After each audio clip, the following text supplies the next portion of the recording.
Right. Okay. So what I wanted to start off with today is a bit of is to get a bit of a background or intro from yourselves, and then I'll introduce myself, and then we'll basically talk about these different projects. So if either of you want to introduce yourself first, then that'd be appreciated.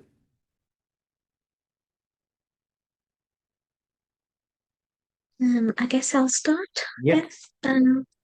Hi, I'm Arushi. I've just moved into my final year for biomedical science. Okay. Um, and I've just completed my placement at Thermo Fisher. Okay. So, um, I'm not very, do have a little bit of knowledge about review articles and stuff because back in India when I started off a course, I did I was working as a sole author on one of the review articles for antimicrobial peptides, but I wasn't able to get it published because it kept getting rejected by the publishers. Okay. Yeah. So yeah, that's all about me. Okay.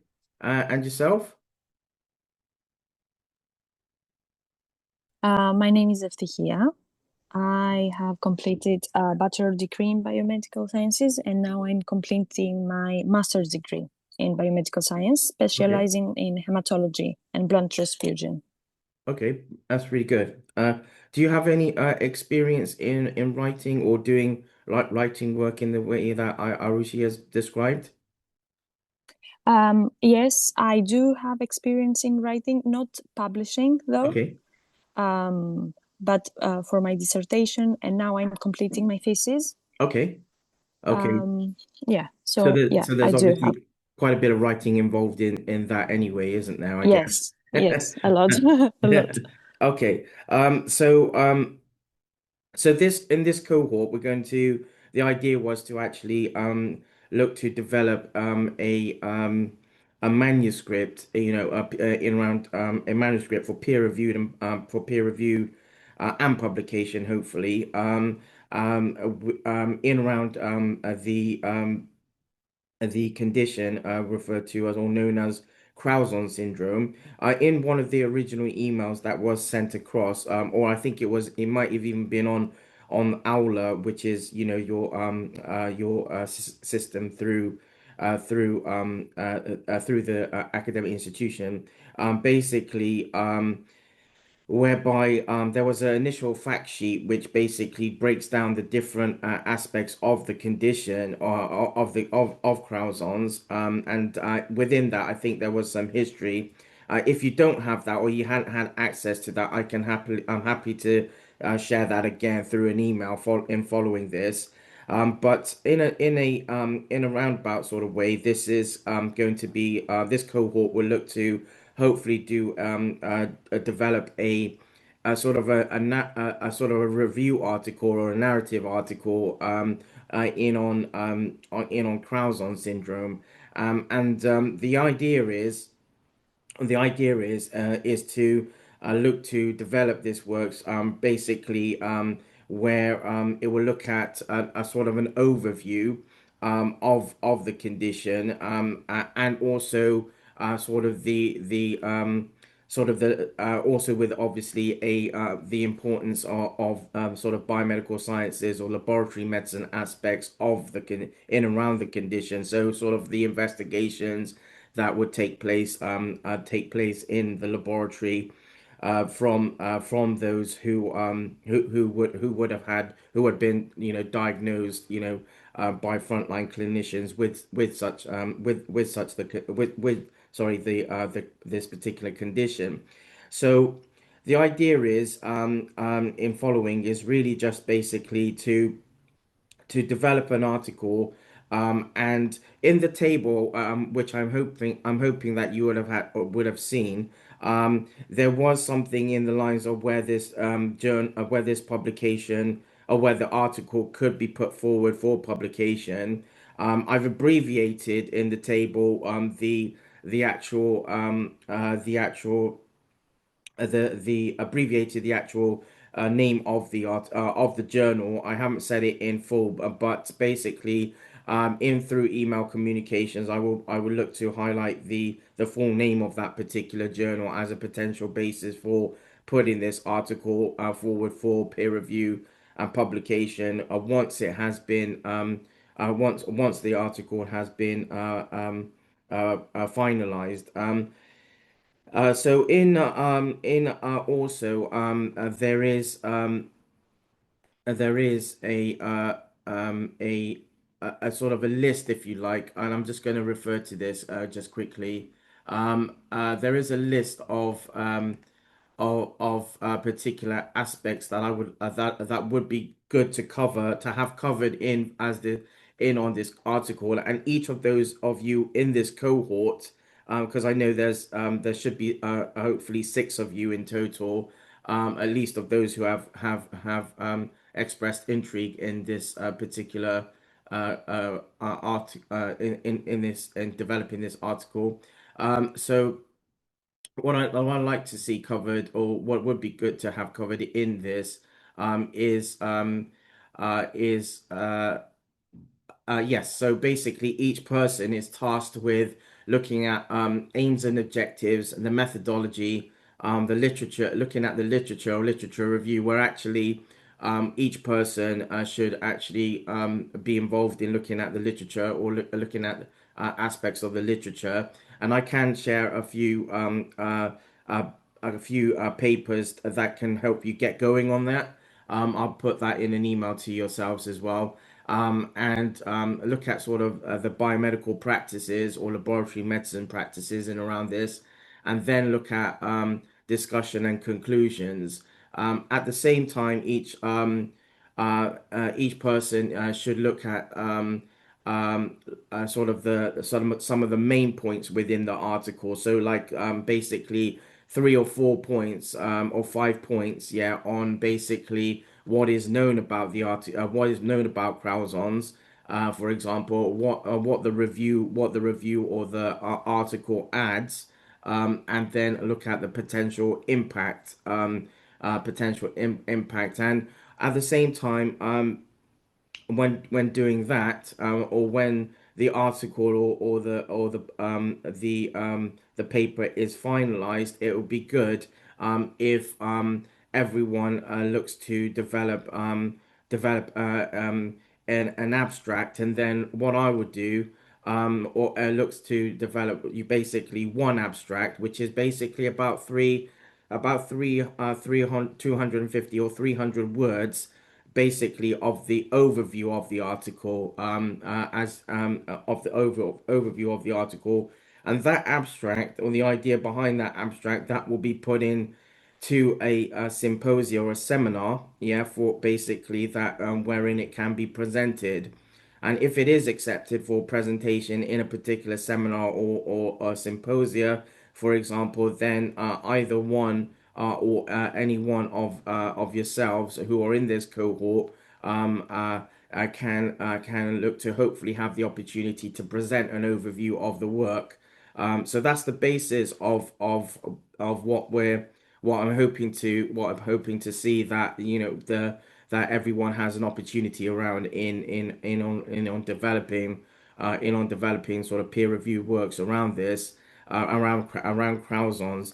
And the idea obviously will be to do the same with the other cohorts in looking at Huntington's and myasthenia gravis, and in looking at the idiosyncrasy of stratified receptors, which is another sort of article as well, or an update in around that article. But in around this, that is basically the idea behind this, and at the same time, it would be good if anyone, so for example, there was meant to be originally there was, as said, I think in the table there was meant to be up to 6 people involved in the call, and two people had said that they couldn't attend the call today this morning, but what I would like to see, and I will say it in the different cohorts as well, generally that it would be good that that everyone sort of communicates different aspects of what they're doing or what they want to be tasked with doing, so that everyone has an agreement on that, and that you can also guide with potential calls like the next follow-up call, because this was the initial sort of introductory call, and an introductory call and the idea behind the manuscript, and basically then basically wherein any sort of wherein after this there can be a like follow up, basically to and the idea would be up to you guys, and the within this cohort to agree on when there should be another follow up call. I will help, obviously to put sort of papers or peer-reviewed works that have been published in around the in around Crouzons or craniosynostosis across to you guys in an email, and then you can come back to me with any queries or questions, and also in around what in around a follow-up call, or when you want to schedule another follow-up call, because again I know I've now I have the understanding that obviously everyone has different commitments and things like that. But I want to see the dedication. I want to see, people who are motivated and want to get work published, because this goes towards people's, although it's not, it's kind of an optional thing. It's at the same time it's something that will hopefully advantage from yourself, give advantage to yourselves in regard to your backgrounds, your CVs. You're developing your CVs, your resumes, and hopefully you can, if anyone wants to look for sort of more opportunities, that link, sort of peer review works with sort of biomedical sciences, then hopefully this will be a way forward into that as well.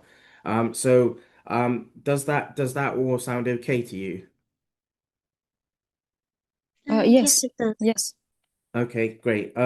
So does anyone want to share any questions or anything at this time? I had one. Yes. So when I was previously working with the other for another, a pre-review article, Yeah. there were often things about where there used to be papers that used to clash. Do Oh, you yes. still want us to include where there's been a clash of opinion between two authors, or would you Ah, prefer we right. stick to Yes. one idea? Yeah, so that's a very good question, Arushi. Basically, there, in one of the original emails I think I sent across a an example paper. It was looking at another aspect of biomedical sciences, completely different. And basically, I was thinking, or some of the contemplation around this was that basically that the works around cranial synostosis or Crouzons, it should have a similar look to that particular work. So you can. So in a part of the literature or literature review, for example, it can have sort of what for example what one author says or a team of authors might say versus another team of authors might say in around aspects of certain aspects of the condition, but at the same time, in developing the work, it should be basically a sort of a look at what's been what has been done in around the con in around the condition, or to alleviate some of the diagnostic challenges, for example, around the condition, and sort of look at sort of some of the a link with, again, clinical medicine, where biomedical sciences, or laboratory medicine or pathology links with the clinical medicine aspects, if that makes sense. You can there's no harm, sorry, for to highlight sort of compare and contrasting the differences between or sort of the conflicting aspects between what authors say, what some authors say, and what other authors might say about the particular condition.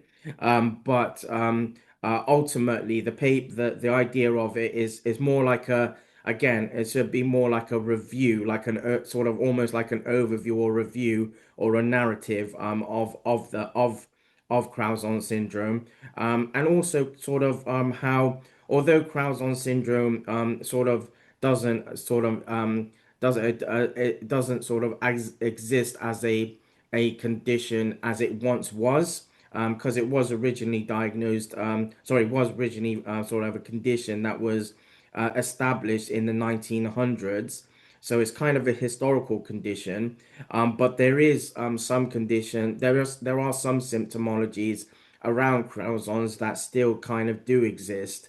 And so, again, what I'll do, I'll share some of the literature, and hopefully that will help guide with how you develop some of the writing. So that's why so hopefully that sort of helps answer some of the question. But there's no harm in writing, in putting together, sort of comparing, contrasting aspects of the condition in amongst and in what amongst what the literature says. So does that hopefully answer the question you had? Yes, that does. I had another one as well, Yeah. though. Sorry about the Yeah, no, that's questions. fine. For the style of referencing, will we be still using APA 7 or do you prefer a different style of referencing? Yes, so this is a very good question about the style of referencing or citing or citations. Basically the idea would be that so each journal so since these the overview of this work when it's to be developed on co-developed is basically to have a the references or citations should be in the format of what the journal remit would be. So normally with journals, there's a author guidelines, which I'm sure you might have seen in amongst different journals if you looked at journals. Um, um, uh, and so the idea is to have the citations in the same way. And so what I would do is look to correct the citations and references accordingly. But in the initial stages of developing this, it doesn't matter if the style of references or citations are in either in the Harvard format or in the Vancouver. So it can be in the numbered way where you have the numbers within the manuscript next to the next to aspects of the writing, or it can be where you have the surname of the author and the surname of the author and the year in aspects of the writing. So Vancouver or Harvard method, it doesn't really matter in the initial stages. As long as obviously everyone has, it works on the same, everyone works on the same in the same remit when putting together the work. Mm. No, okay, thank you. Okay. And do you have any questions as well, Afshia? At the moment, no. One of the questions was already answered. Okay, okay, perfect. Thank you. Okay, no problem. So what I'll do is I will leave it like that for now. I will, as I said, in following this initial communication about this, I will send across some peer-reviewed and published works. And do you are you all at the same? It's one question I have. Are you all at the same stages? So in the cohort who are in the table, are you all at the same stages in your course, for example, or are you all at different stages? I think we're at different stages because I'm a bachelor student Okay. in my final year, and I think Chair is a master student, as you just said. Yeah. Yeah, master student. I am submitting my thesis on the 13th of August, Okay. and then I don't have anything else to Okay. do So with. then, I think Akanska who had emailed as is also doing their masters as well. And Soraya, that isn't on in this call. I'm not sure of the stage, but I can refer back to the email, and I double check. Dirk also had emailed, and I'll check on where he is, or where he is on in on his background, I guess. And Asya. I'll check on that person's background as well. But ideally, if obviously where one or two people, or in the case of this call, for example, there should have been more people on this call, for example. The idea is to make sure that everyone is on the same page when it comes to aspects of the communications or emails as well, because basically that will help save time as well, I think, when developing this work. So hopefully even if, like, people are at different stages, that wouldn't matter too much. It would just basically mean that communication is important between all of you, to make sure that this comes through fruition, if that makes sense. Yes, that does. Okay, perfect. So I'll leave it like that, and I will put this recording somewhere where it can be shared. I may have to double check with some of my colleagues, but basically, I'll send this across, and where it can be reviewed again, and then hopefully, you can, once you guys have had a communication amongst yourselves, then you can get back to me with when you want to do another follow-up call, in in sort of the in some of the sort of preceding stages. Sorry, Yep. so that's in order to communicate among ourselves, would it Yeah. be easier if we have a group email or something so that all the emails are sent Yeah, across to yeah, just yeah. Cohort? So can I task one of you to be in charge of that, for example, so that so that everyone is on this again and on the same page on that communication. So in following this, for example, I'll send some information in an email, but then I will ask one of yourselves to be tasked with sort of leading on the communication aspect, so that basically everyone is basically doesn't have like a lot of information, which which may be different, a different lot of information versus sort of information that had already been discussed, for example, or talked about previously. So if someone can sort of lead on that, and following an initial email communication that I put forward after this call, basically, if that's okay, then that would be additionally appreciated.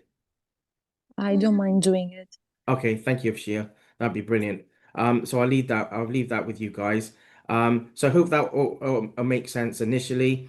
And basically, in following this, I said I'll send across an email, and I'll send across some background peer-reviewed or publications that can be referred to, and then with that, I will also put together just like an overview of what we talked about, like a summary a version of what we talked about in on this call, and I will look to find a way to see that this call is shared within the faculty, so that basically people can refer back to it as well, if required.